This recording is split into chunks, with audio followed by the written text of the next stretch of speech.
Hello दोस्तों, मैं नेहा आपका स्वागत करती हूँ आपके अपने चैनल हाई स्टोरी में। कैसे हो आप सब दोस्तों।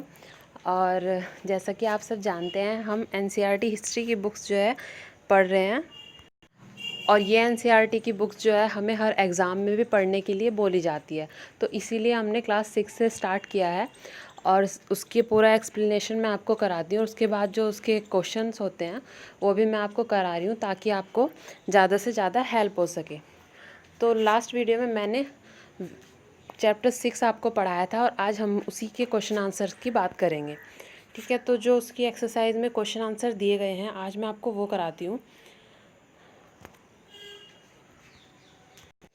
तो पहला क्वेश्चन हमारा है, सही या गलत बताओ। तो इसमें ये 5 बातें दी गई हैं, उनको हमें पढ़ के बताना है कि उनमें कौन सी सही है और कौन सी गलत है। तो बात करते हैं पहले पॉइंट की कि अश्वमेध के घोड़े को अपने राज्य से गुजरने की छूट देने वाले राजा को यज्ञ में आमंत्रित किया जाता था। क्या ये सही है या गलत। मैंने आपको बताया था कि अश्वमेध यज्ञ किस लिए कराए जाते थे। राजा अपने आप को मतलब और ज़्यादा शक्तिशाली दिखाने के लिए, अपने राज्य की प्रतिष्ठा बढ़ाने के लिए अश्वमेध यज्ञ करता था। और उसमें बहुत से राजाओं को जो है वो न्योता भी दिया करते थे। ठीक है, तो ये सही बात है कि जो राजा उनको छोड़ दिया करते थे उनको उसमें यज्ञ में निमंत्रित कर लिया जाता था। ठीक है, बात करते हैं पॉइंट नंबर 2 की कि राजा के ऊपर सारथी पवित्र जल का छिड़काव करता था। राजा के ऊपर सारथी पवित्र जल का छिड़काव करता था, नहीं, ये बिल्कुल गलत बात है। ऐसा कुछ भी धारणा उस टाइम पर नहीं थी। ठीक है, बात करते हैं पॉइंट नंबर सी की कि पुरातत्वविदों को जनपद की बस्तियों में महल मिले थे। ये भी गलत है कि महल नहीं मिले थे। नॉर्मल बस्तियां पाई गई थी जिसमें आम जनजीवन जो है रहा करते थे। ठीक है, बात करते हैं पॉइंट नंबर 4 की। चित्रित धूसर पात्रों में अनाज रखा जाता था। ऐसा कुछ नहीं है, वो नॉर्मल स्ट्रक्चर की जो हमें मिट्टी के बर्तन मिले थे उनमें घड़े की आकृतियाँ भी काफ़ी मात्रा में पाई गई थी। तो ऐसा नहीं है कि उनमें अनाज ही रखा जाता था। बात करते हैं पॉइंट नंबर 5 की कि महाजनपदों में बहुत से नगर किलेबंद थे। ये बात एकदम सही है, काफ़ी किलेबंद नगर जो है पाए गए थे, क्योंकि दूसरों से अपनी रक्षा करने के लिए काफ़ी लोग जो है किले बनाने लगे थे। तो ये वाला जो पॉइंट है हमारा एकदम सही है। ठीक है, अब बात करते हैं पॉइंट क्वेश्चन नंबर 2 की। नीचे दिए गए खाने में निम्नलिखित शब्द भरो। ठीक है, बीच में हमारा ये दिया गया है और इसके चारों तरफ जो भी चीज़ें आती है, महाजनपद का राजा बीच में दिया गया है और ये बाकी शब्द जो है उसके इर्द गिर्द भरने हैं। तो हमें क्या करना है, बस इनको इनके चारों तरफ लिखना है। ठीक है, इसमें कुछ नहीं करना। तो शिकारी संग्रह, कृषक, शिल्पकार, ये सब चीज़ें इसमें भरी जाएंगी। कि महाजनपद के जो राजा होते थे उसका जो राज्य था वो किन किन लोगों से चलता था, उसके बारे में पूछा गया है। तो उसमें हमें कृषक की सबसे ज़्यादा ज़रूरत होती है। व्यापारी भी हर राज्य में आपको देखने को मिलेंगे, शिल्पकार, पशुपालक और शिकारी संग्रह। तो ये भी चीज़ें हैं जो एक जगह को पूर्ण करने के लिए काम आती है।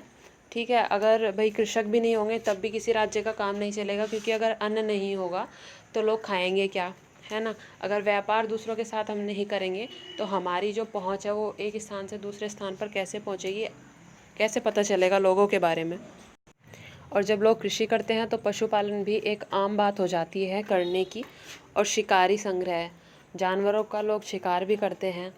ठीक है, तो ये कुछ चीज़ें थी जो एक राजा के चारों तरफ पाई जाती हैं, उनके जो राज्य होता है उसमें ये लोग कार्य करते हैं।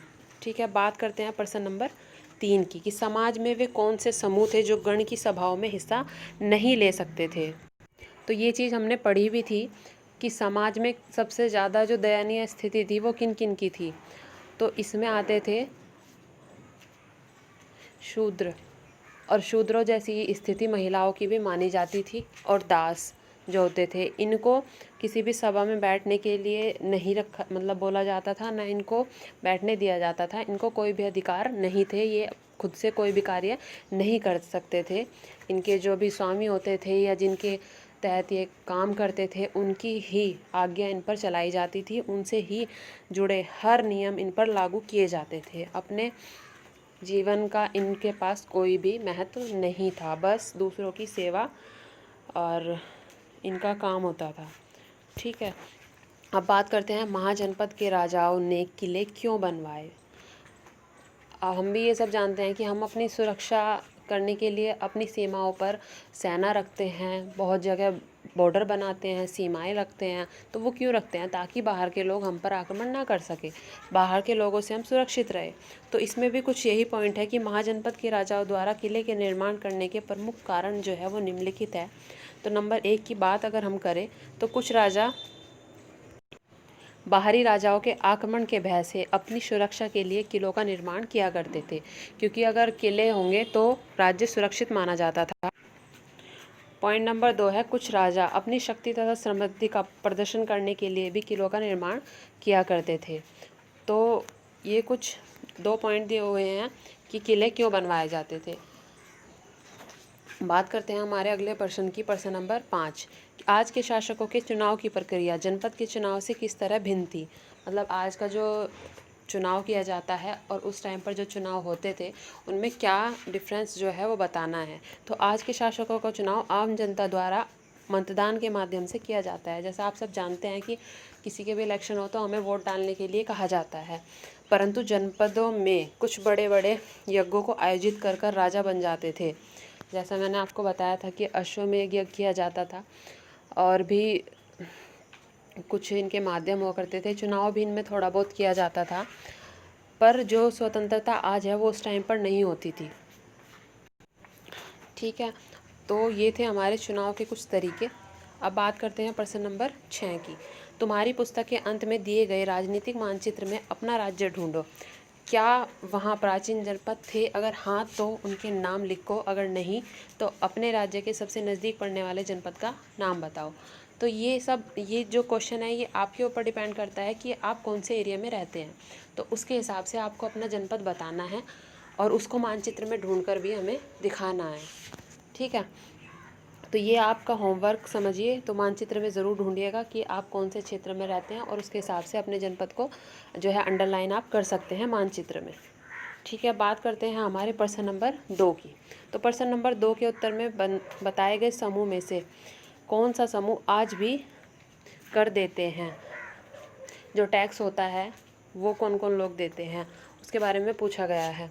तो टैक्स देने में आपको भी पता है कि टैक्स जो है कौन कौन देता है। व्यापारी भी टैक्स देते हैं, शिल्पकार और पशुपालक ये आज भी कर देते हैं। बात करते हैं हमारे प्रश्न नंबर 8 की। प्रश्न 3 के उत्तर में बताए गए समूह में किन किन को आज मतदान का अधिकार प्राप्त है।